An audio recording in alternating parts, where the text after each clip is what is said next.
Nah, ini pertama, tadi Andrew udah sempat mungkin nyentil sedikit opportunity dan prospek sebagai animator. Ini kan opportunity ini kayak kalau yang tadi Andrew bilang, dari yang tadinya ngerjain serial episodik atau TV katakanlah, series, kemudian bisa pindah ke game. Nah, ini mungkin dari gue sendiri kerja sekarang di industri yang sifatnya visual effects.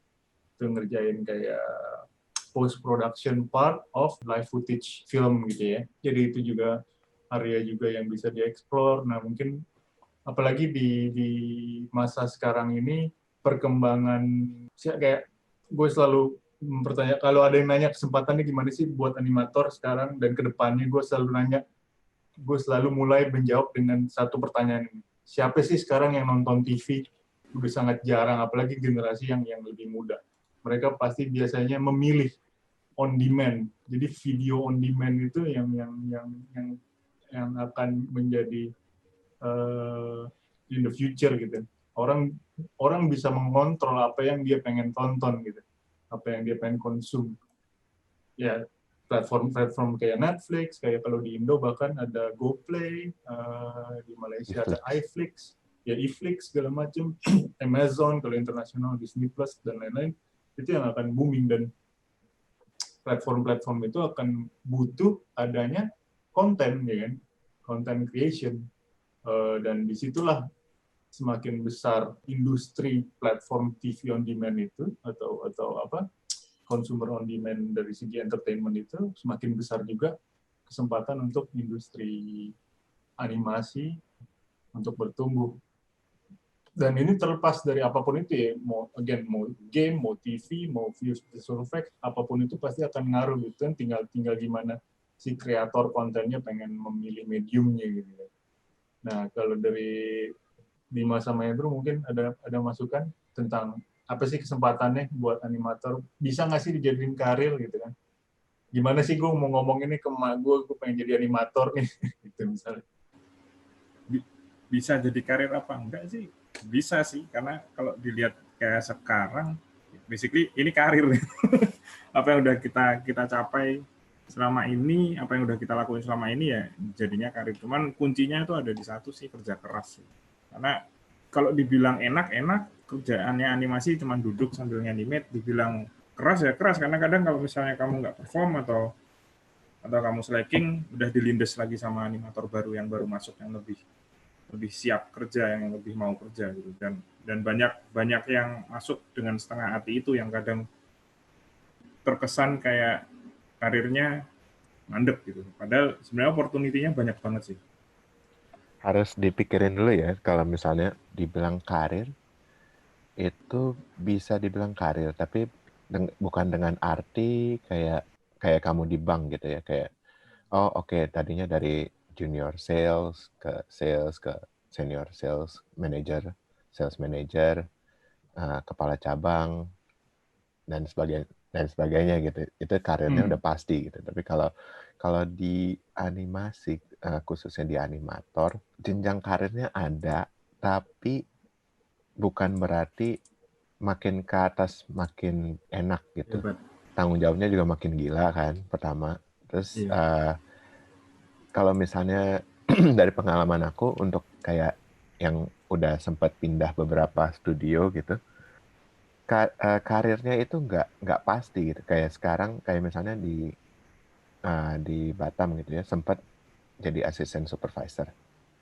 Terus di Malaysia itu balik jadi senior animator. Di Jepang balik jadi junior animator, karena sistem di Jepang sama sistem di Malaysia sama sistem di Indonesia itu beda. Khususnya kalau pengalaman aku di Jepang gitu ya, kalau kamu pindah kantor itu tuh dia kayak mulai dari awal lagi gitu. Jadi walaupun kamu udah direktur dari Jepang mana gitu, terus masuk ke kantor satunya lagi gitu, nggak mesti bakal naik ke atas gitu, tapi dia kayak turun lagi, soalnya berdasarkan trust system. Jadi kayak kita belum trust sama apa yang lu kerjain, jadi lu dari bawah dulu gitu. Tapi itu lebih ke kultur berarti ya? Iya, betul. Kultur industri di sana. Dan gue yakin itu juga terjadi bukan cuma di industri animasi kan. Iya benar. Jadi di nggak cuma animasi, di tempat lain juga, kayak di sales juga apa, kalau pindah kantor di Jepang juga kemungkinan bakal begitu gitu. Karena kita harus lihat dulu, jadi nggak mungkin langsung jadi bos gitu. Ada yang bisa jadi bos, tapi itu kayak dia yang udah sesepuh lah. Pengalaman.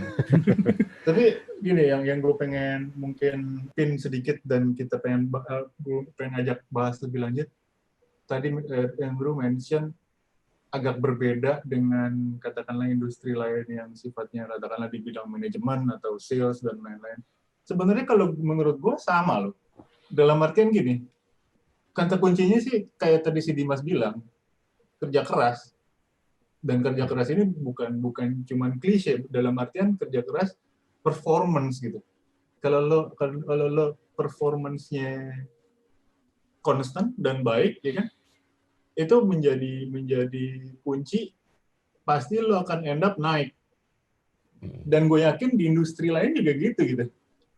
Kalau katakanlah balik ke sales, kalau lo nggak katakanlah sales kan objektifnya adalah menjual produk, katakanlah dengan target misalnya weekly atau monthly, dia harus ada berhasil mengcover berapa luasan area untuk dia jual, terus produk yang dijual seperti apa, itu kan ada parameter-parameter. Sama kayak di kita kan ada parameter berapa shot, berapa kuota animation yang kita produce, dan lain-lain. Nah kalau misalnya si salesperson tadi nggak hit performance itu, otomatis dia akan mendapatkan katakanlah record yang kurang baik dan kemungkinan terancam dibandingkan dengan misalnya ada peer dia yang lain, katakanlah rekan kerja dia yang lebih potensial, lebih performance lebih bagus, dan dia yang bisa akhirnya nge-outrank itu. Dan ini terjadi juga di kita. Bahkan ada orang yang mungkin udah mulai berkarir sebelum kita, atau bahkan kita sendiri, ya kan? Cuman kita take our times really slow, ya kan, kita pengen nikmatin segalanya. Cuman dengan anak muda yang punya semangat juang yang lebih tinggi dari kita sekarang kan, kalau kita nggak keep up, kita juga bisa kebalap gitu katakanlah. In a way, bahkan yang gue pengen sampaikan, dinamika karir industri animasi itu udah sampai level yang mirip seperti itu gitu. Jadi udah bukan sesuatu yang unik, special case. No, it's generic. It's similar to other stuff, other things, in other lines of industry. Sama, kita juga ada jenjang, ya kan, begitu masuk langsung jadi masuk entitlement-nya junior, ngerjainnya juga shot-shot yang tadi mungkin gue bilang bahkan nggak dipakai untuk di produk akhirnya, tapi lebih ke katakanlah R&D and pre-production atau sifatnya library. Kemudian ada misalnya udah dianggap cukup junior, bisa di-promote menjadi medium level animator, yang pastinya dari bracket compensation atau salary kan beda juga kan. Dan semakin naik juga bracket salary-nya, dan ya menurut gue itu sih yang kenapa gue bisa menjustifikasi kalau ini udah jadi karir. Dan pemainnya, dari segi pemainnya sendiri udah kayak tadi kita sempat bahas, dari ujung kiri, dari ujung barat, mungkin yang paling noticeable ya Infinite Studios, terus makin gerak ke timur, Brown Base yang tadinya Base sekarang udah diakuisisi, bahkan bayangin. Oh iya benar.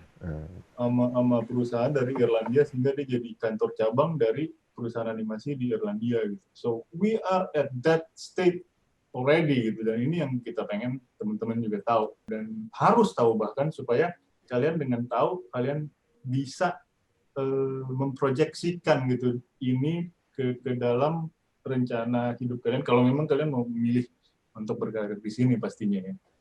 Nah, dan kita di sini untuk membantu, memberikan kayak tips and tricks along the way, supaya, karena again tadi pas Dimas bilang, pas sama saya juga, Andrew juga pasti kalau pas kita baru mulai, and this we're talking like 15 years back gitu kan, nggak ada gitu orang-orang kayak kita yang nggak ada Zoom, apaan Zoom, nggak usah ngomongin Zoom, Yahoo Messenger yang ada, ya kan? Cari tutorial aja di Dari tutorial di Blok M dulu. pakai ini yang Oh, iya. modem wiut. Iya.